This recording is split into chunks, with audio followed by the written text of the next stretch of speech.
Why are you deciding to run now? I've spent the last 5 years on the Sunnyside School Board working on making sure that we gave kids at Sunnyside the best opportunities. But one of the biggest frustrations that I've had as a school board member and just as a citizen is the bad direction that our legislature keeps going in.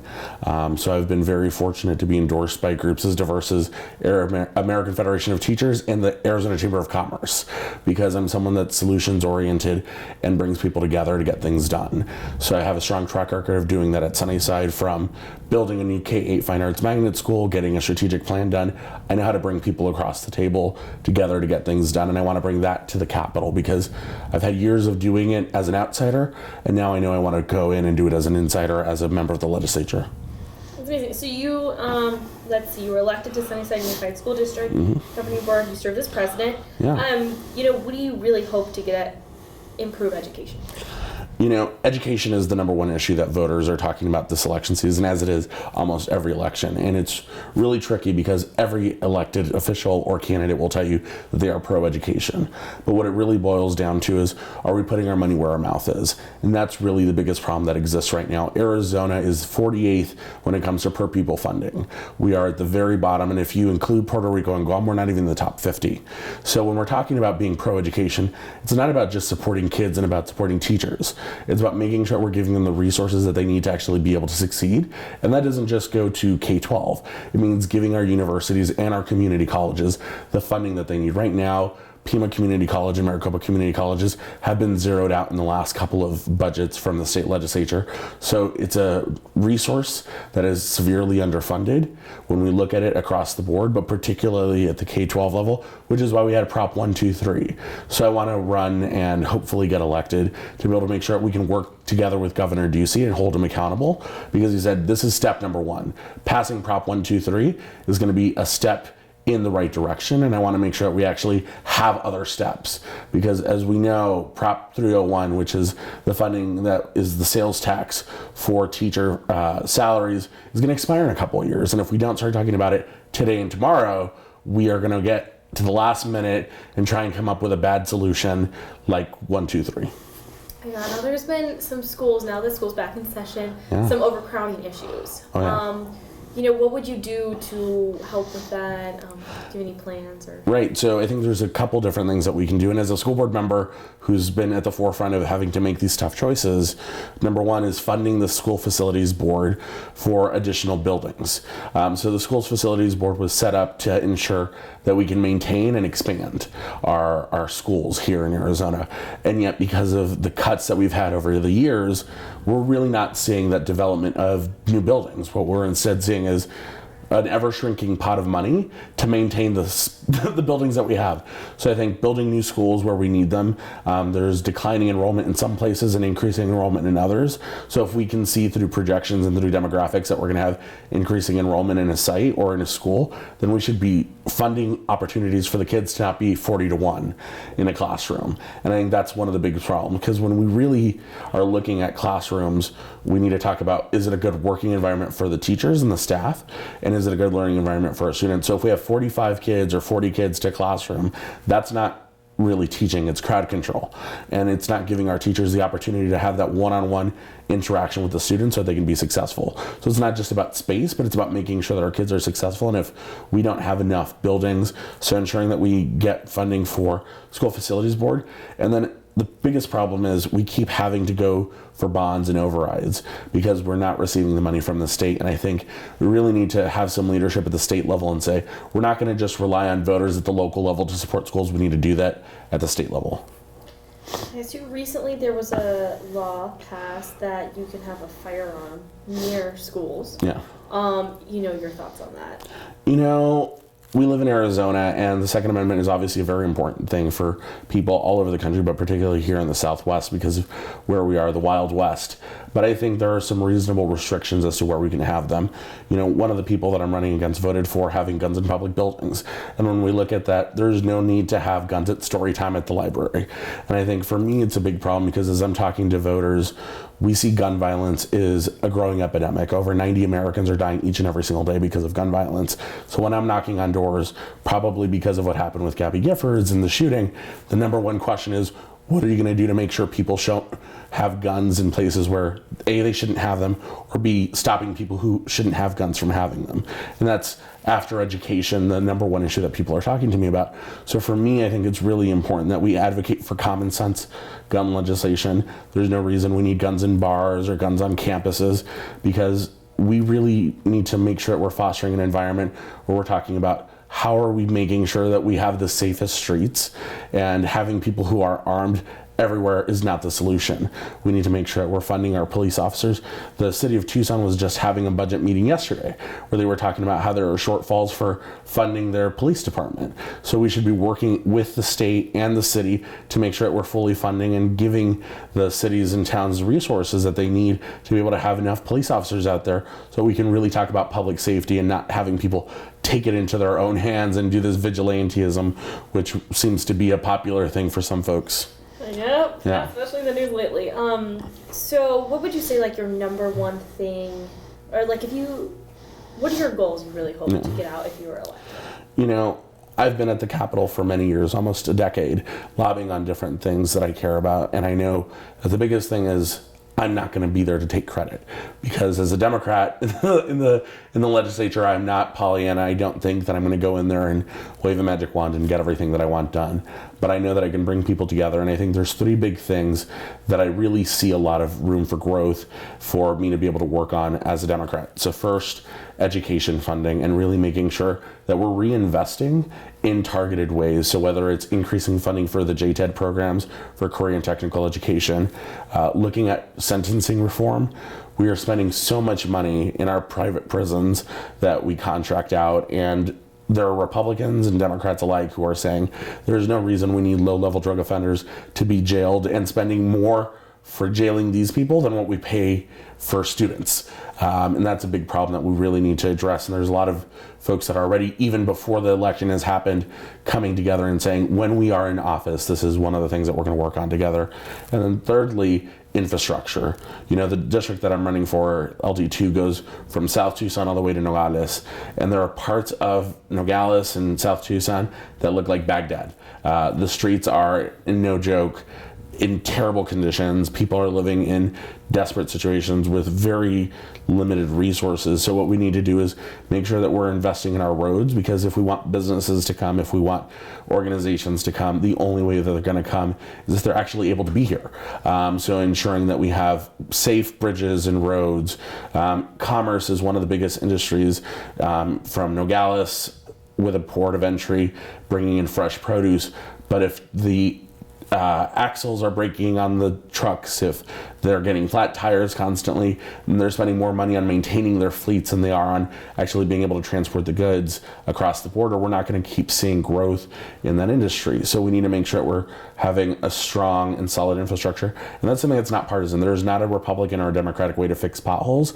And I think that's why I'm committed to these three things, because none of these are partisan issues. These are all about bringing people together and saying, how do we find solutions for all Arizonans? And that's what I'm hoping to do once I get to the legislature.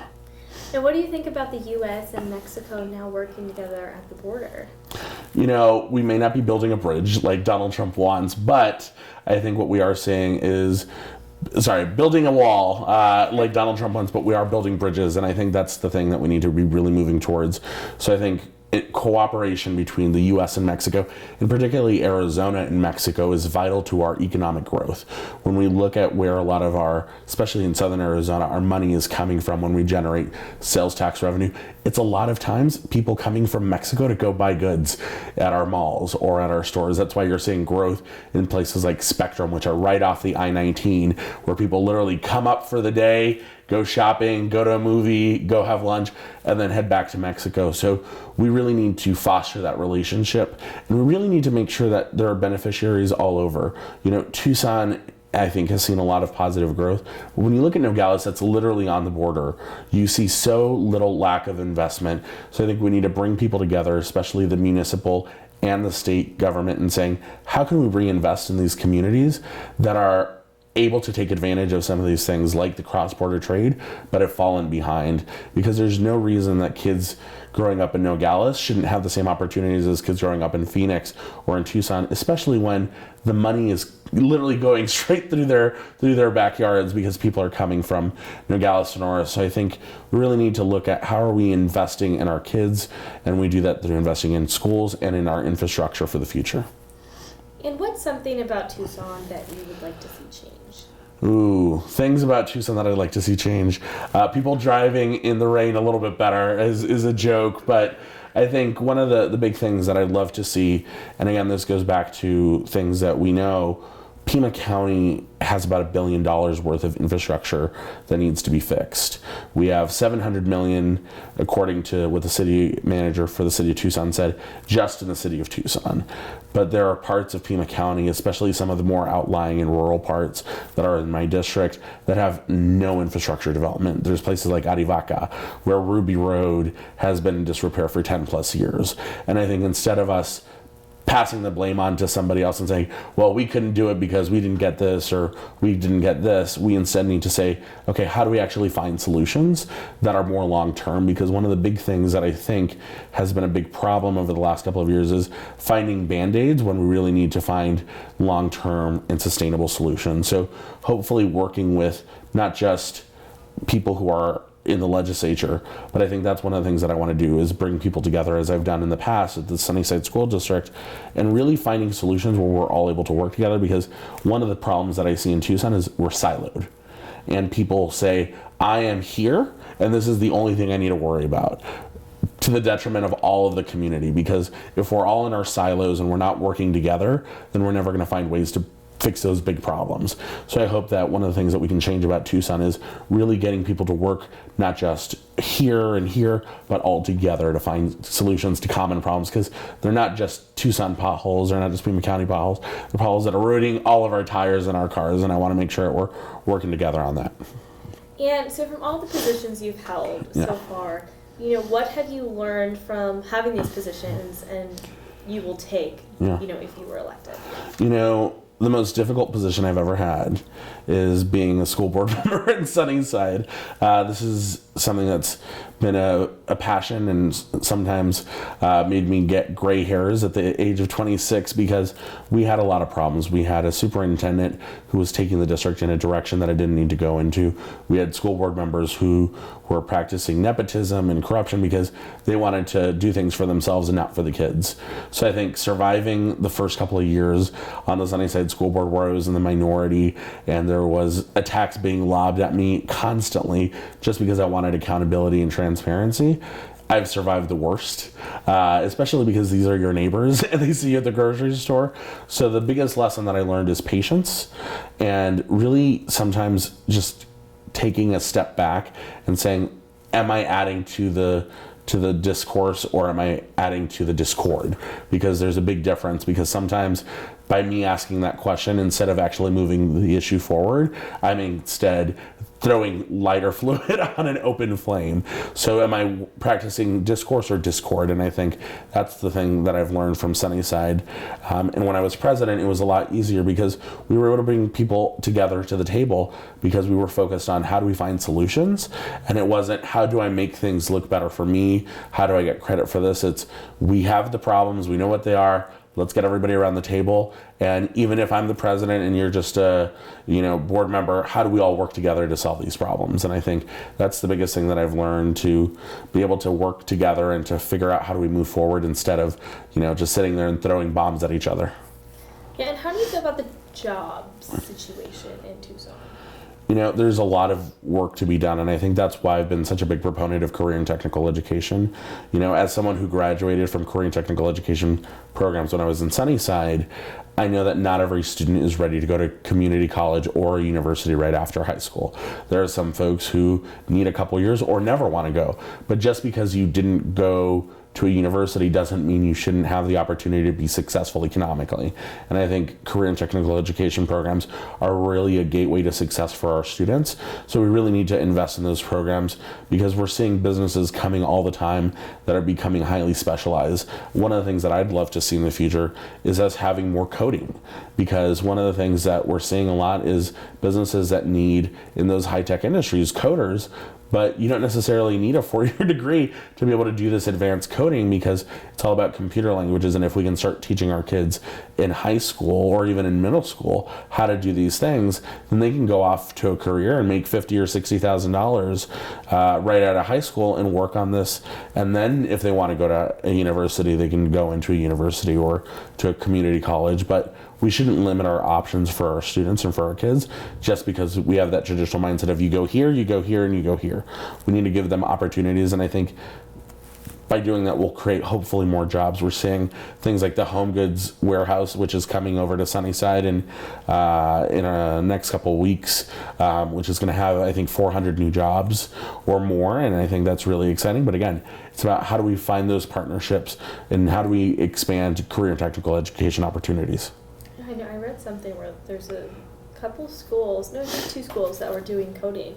They're going to start that, which I thought was really cool. Oh yeah, I'm so jealous. I want to do that here in Sunnyside, and I want to do it across the state because, again, we are the Sun corridor. So there are really 2 big industries that are emerging industries. So there's the biotech industry, and that's why we have the great biotech park down in Ahoway. And then there's also the solar industry. So we need to look at how are we working to create more opportunities for people to go into those jobs, because we know they're going to be out there. But if we don't have enough of folks to go there, they're going to bring people outside from other places to fill those jobs when we could be training our kids and our citizens here in Tucson how to take those jobs. Just one more question, Sure. But what's your favorite thing about Tucson? Oh my God, there's so many things that I love about Tucson. It's so quirky. I travel a lot for work, and my thing is I've never been in a situation where I'm tired of coming home.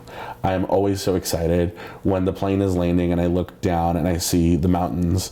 So I think for me, it's a toss-up between the mountains and the culture, because we have such a unique and eclectic mix of people, from Mexican Americans to the strong Jewish community that we have with the Jewish History Museum downtown. So it's a very weird and eclectic mix that you can't really find anywhere else. And every time that I'm not here, I miss being here because of the mountains and because of the people. So the things that I love about Tucson are the things that I think everybody loves about Tucson, which is the environment and the people. Maybe not the weather. The weather sometimes, yeah. Okay, great. Those were all my questions. Is there anything that you would like to add or that I didn't ask? I think the biggest thing is just asking folks to remember to send in their early ballots by the weekend before August 30th to make sure that their voice gets counted.